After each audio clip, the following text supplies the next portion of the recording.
Assalamualaikum warahmatullahi wabarakatuh. Perkenalkan, nama saya Nora Naswita Putri dengan NIM 2204011025. Dosen pengampu Ibu Novitayanti.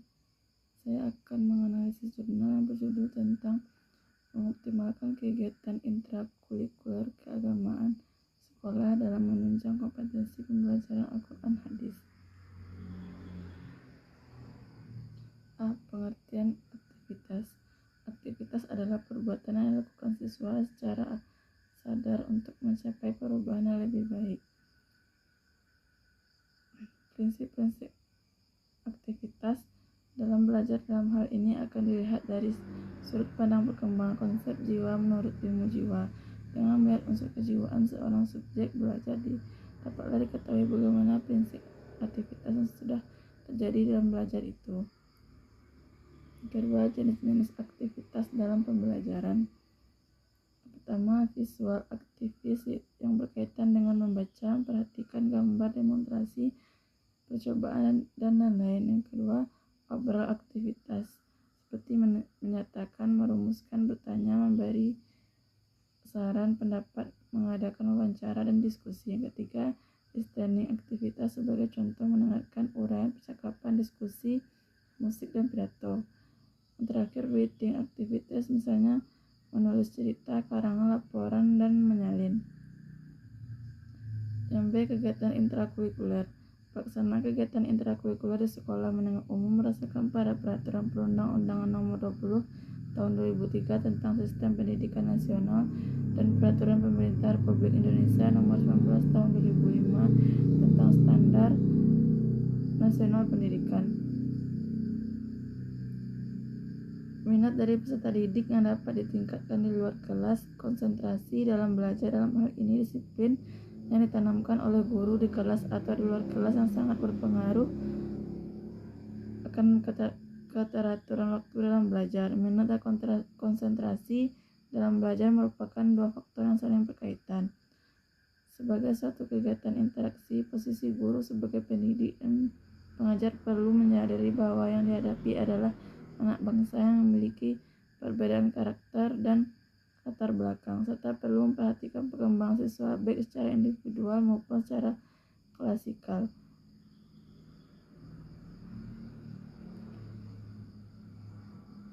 Piet A. Sahirtan menyatakan bahwa ada 10 kompetensi yang harus dimiliki oleh seorang guru. Yang pertama, kemampuan menguasai bahan pelajaran yang disampaikan, kemampuan mengelola program belajar mengajar, kemampuan mengelola kelas, kemampuan menggunakan media atau sumber belajar, kemampuan menguasai landasan pendidikan, kemampuan mengelola interaksi belajar mengajar, kemampuan menilai prestasi siswa untuk kependidikan pengajaran, kemampuan mengenal fungsi dan program pelayanan bimbingan dan penyuluhan, kemampuan mengenal dan menyelenggarakan administrasi pendidikan, dan terakhir kemampuan memahami prinsip-prinsip dan menafsirkan hasil-hasil penelitian guna keperluan mengajar.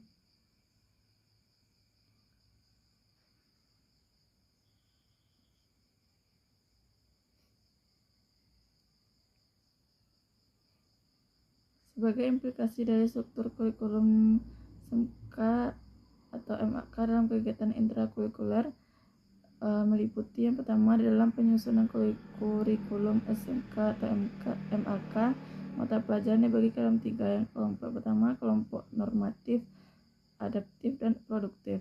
Kelompok normatif adalah mata pelajaran yang dialokasikan sebagai secara tetap yang meliputi pendidikan agama, pendidikan kewarganegaraan, dan lain-lain. Kelompok adaptif terdiri atas mata pelajaran bahasa Inggris, matematika, IPA, IPS.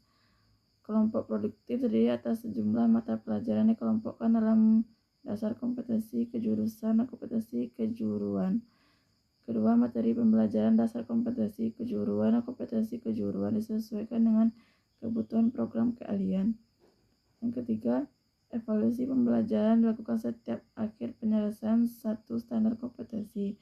Keempat, pendidikan SMK MAK diselenggarakan dalam bentuk pendidikan sistem ganda. Kelima, alokasi 1 jam pelajaran tatap muka dalam 45 menit. Terakhir, beban belajar SMK MAK meliputi kegiatan pembelajaran tatap muka, praktik di sekolah, dan kegiatan kerja praktik di dunia usaha atau industri. Sekian yang saya sampaikan, saya akhiri dengan wabillahi taufik wa hidayah. Wassalamualaikum warahmatullahi wabarakatuh.